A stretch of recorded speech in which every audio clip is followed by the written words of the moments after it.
ನಮ್ಮ ಹುಡುಗನ ಬೈಕಲ್ಲಿ ಹೀಗೆ ಒಂದು ಹೊಸ ಪ್ರಾಬ್ಲಮ್ ಬಂದಿತ್ತು. ಏನಪ್ಪ ಅಂದರೆ ಕೀ ಆನ್ ಮಾಡಿ ಒಂದು 2 ಸೆಕೆಂಡ್ಸ್ಗೆ ಮೋಡ್ ಅಂತ ಹೋಗ್ಬಿಡ್ತಿತ್ತು. ಆ ಥರ ಹೋದಾದ್ಮೇಲೆ ರೈಟ್ ಸೈಡ್ ಬಟನ್ಸ್ ಯಾವುದೂ ವರ್ಕೇ ಆಗ್ತಾ ಇರಲಿಲ್ಲ. ಸೊ ಏನಪ್ಪ ಅಂತೇಳಿ ಪಕ್ಕದಲ್ಲಿ ನಿಯರ್ ಗ್ಯಾರೇಜಲ್ಲಿ ತೋರಿಸಿದ್ರೆ ಆಮೇಲೆ ಗೊತ್ತಾಯಿತು. ಬಟನ್ ಇದು ಯಾವುದು ಕ್ಲಿಕ್ ಮಾಡಿದ್ರು ಡಿಸ್ಪ್ಲೇಲಿ ಈ ಥರ ನೋಡ್ರಿ, ಓಡೋಮೀಟ್ರ್ ಟಿ ಸಿ ಎಸ್ ಬ್ಯಾಟ್ರಿ ಅಂತ ಗೊತ್ತಲ್ಲ, ಅದು ಯಾವುದೂ ಚೇಂಜ್ ಆಗ್ತಾ ಇರಲಿಲ್ಲ. ಇದು ಯಾವುದೂ ಬಟನ್ನೇ ವರ್ಕ್ ಆಗ್ತಾ ಇರಲಿಲ್ಲ. ಹಜಾರ್ಡ್ ಹಾಕಿದ್ರೆ ಹಜಾರ್ಡೂ ವರ್ಕ್ ಆಗ್ತಾ ಇರಲಿಲ್ಲ. ಇವಾಗ ವರ್ಕ್ ಆಗ್ತಾಯಿದೆ. ಸೆಲ್ಫ್ ಹೊಡೆದ್ರೆ ಗಾಡಿ ಸ್ಟಾರ್ಟೇ ಆಗ್ತಾ ಇರಲಿಲ್ಲ. ಫುಲ್ ಈ ಸೈಡ್ ಸೆಟ್ಟದ ನಿಂತೋಗ್ಬಿಟ್ಟಿತ್ತು. ಡಿಸ್ಪ್ಲೇ ಈ ಥರ ತೋರಿಸೋದೇ ಇರಲಾಗಿತ್ತು, ಬರೀ ಮೋಡ್ ಅಂತ ತೋರಿಸೋದು. ಆಮೇಲೆ ಹೋಗಿ ಚೆಕ್ ಮಾಡಿಸಿದ ಮೇಲೆ ಗೊತ್ತಾಯಿತು ಇದರಲ್ಲಿ ಒಂದು ಕೇಬಲ್ ಡಿಸ್ಕನೆಕ್ಟ್ ಆಗಿತ್ತು ಅಂತ. ಇದು ಹಿಂಗೆ ಪೂರ್ತಿಯಾಗಿ ಈ ಥರ ಇರುತ್ತೆ ಇಲ್ಲಿ ನೋಡಿ, ಇದರಲ್ಲಿ ಕೇಬಲ್ಸ್ ಇದೆ. ಯಾರ್ದಾದ್ರೂ ಗಾಡಿ ಆ ಥರ ಪ್ರಾಬ್ಲಮ್ ಬಂತು ಅಂದರೆ ಕೀ ಆನ್ ಮಾಡಿದ ಕೂಡಲೇ ಒಂದು 2 ಸೆಕೆಂಡ್ಸ್ ಆದಮೇಲೆ ಮೋಡ್ ಅಂತ ಬಂದ್ಬಿಡೋದು ಆಟೋಮೆಟಿಕ್ಲಿ. ಸ್ವಲ್ಪ ಹೊತ್ತಿದ್ರೆ ಸ್ಟಾರ್ಟ್ ಆಗೋಲ್ಲ, ಏನು ಮಾಡಿದ್ರೆ ಸ್ಟಾರ್ಟ್ ಆಗೋಲ್ಲ, ಯಾವುದೂ ಬಟನ್ಸ್ ವರ್ಕ್ ಆಗೋಲ್ಲ.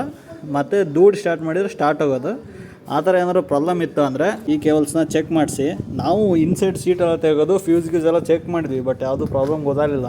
ಆಮೇಲೆ ಇದು ಇಲ್ಲೇ ನಿಯರ್ ಬೈ ಗ್ಯಾರೇಜಿಗೆ ಬಿಟ್ಟಾಗ ಗೊತ್ತಾಯಿತು ಇದರಲ್ಲಿ ಕೇಬಲ್ ಇದಾಗಿದೆ, ಡಿಸ್ಕನೆಕ್ಟ್ ಆಗಿತ್ತು ಅಂಥೇಳಿ ಕನೆಕ್ಟ್ ಮಾಡಿಕೊಟ್ರು ಅವರು.